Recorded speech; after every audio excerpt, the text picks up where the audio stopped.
കേരളത്തിലെ തെരഞ്ഞെടുപ്പ് തോൽവി പഠിക്കാൻ പോവുകയാണ് CPIM-ന്റെ പോളിറ്റ് ബ്യൂറോ. സംസ്ഥാനത്തെ സാഹചര്യം ഗുരുതരമാണെന്നാണ് പോളിറ്റ് ബ്യൂറോ വിലയിരുത്തുന്നത്. BJP വളർച്ച അറിയാത്തതിൽ കേരളത്തിലെ നേതൃത്വത്തിന് വിമർശനമുണ്ട്.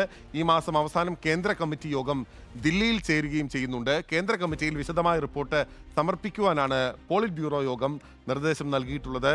നോബിൾ മാരിക്കാരനുണ്ട് നമുക്കൊപ്പം ദില്ലിയിൽ നിന്ന്. നോബിൾ, അതായത് വലിയ രീതിയിലുള്ള വിമർശനം സംസ്ഥാന നേതൃത്വം കേൾക്കേണ്ടി വരികയാണ്. കാരണം തുടർച്ചയായി രണ്ടാമത്തെ തവണയാണ് കേരളത്തിൽ ഒരു സീറ്റ് മാത്രമായി ചുരുങ്ങുന്നത്. അതും ഇക്കുറി കേരളത്തിൽ BJP-ക്കും CPIM-നും ഒരേപോലെ ഒരു സീറ്റ് മാത്രമാണ് എന്ന് പറയുന്നത് അത് ആ തിരിച്ചടിയുടെ ആഘാതം വർദ്ധിപ്പിക്കുകയാണ്. എന്തൊക്കെയാണ് ഇന്നത്തെ ഈ കഴിഞ്ഞ ദിവസം നടന്നിട്ടുള്ള PB യോഗത്തിൽ നടന്നിട്ടുള്ള ചർച്ചകൾ, സംഭവങ്ങൾ?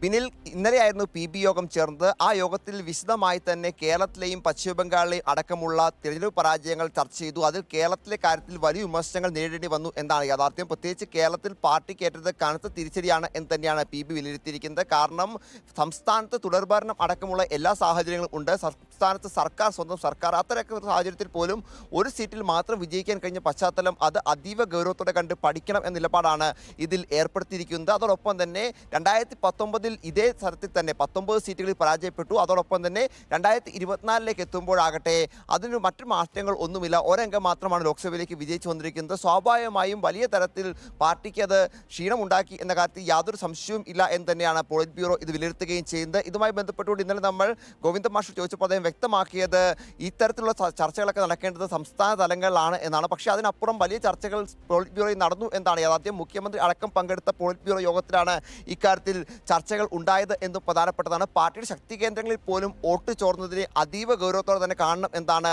നേതാക്കളുടെയൊക്കെ ഒരു വികാരം എന്ന് മനസ്സിലാക്കുന്നു. അതോടൊപ്പം തന്നെ ഇതുമായി ബന്ധപ്പെട്ടുകൊണ്ട്, അതായത് BJP-ക്ക് സംസ്ഥാനത്ത് വോട്ട് വിഹിതം വർദ്ധിച്ചതടക്കം കാണാതെ പോയത് എങ്ങനെ എന്ന ചോദ്യവും പോളിറ്റ് ബ്യൂറോ യോഗത്തിൽ ഉയർന്നു എന്ന് അറിയാൻ കഴിയുന്നു. ഇനിയിപ്പോൾ വിശദമായി തന്നെ ഇതുമായി ബന്ധപ്പെട്ട പഠനം നടത്താൻ തന്നെയാണ് CPM-ന്റെ തീരുമാനം എന്നാണ് മറ്റൊരു പ്രധാനപ്പെട്ട കാര്യം. CPM-ന്റെ കേന്ദ്ര കമ്മിറ്റി യോഗം ഈ മാസം അവസാനം ദില്ലിയിൽ ചേരുന്നുണ്ട്. ഇനിയിപ്പോൾ 10 ദിവസം മാത്രമാണ് കേന്ദ്ര കമ്മിറ്റി യോഗത്തിന് അവശേഷിക്കുന്നത്. ആ കേന്ദ്ര കമ്മിറ്റി യോഗത്തിൽ ഇതുമായി ബന്ധപ്പെട്ട് റിപ്പോർട്ട് വരികയും വിശദമായി തന്നെ അന്നും ഈ വിഷയം ചർച്ചയ്ക്ക് എടുക്കുകയും ചെയ്യും എന്നാണ് നമുക്ക് മനസ്സിലാവുന്നത്. കേരളം മാത്രമല്ല പശ്ചിമ ബംഗാളിലും വലിയ റിപ്പോർട്ട് നൽകാനാണ് ഇപ്പോൾ PB നിർദ്ദേശിച്ചിട്ടുള്ളത്.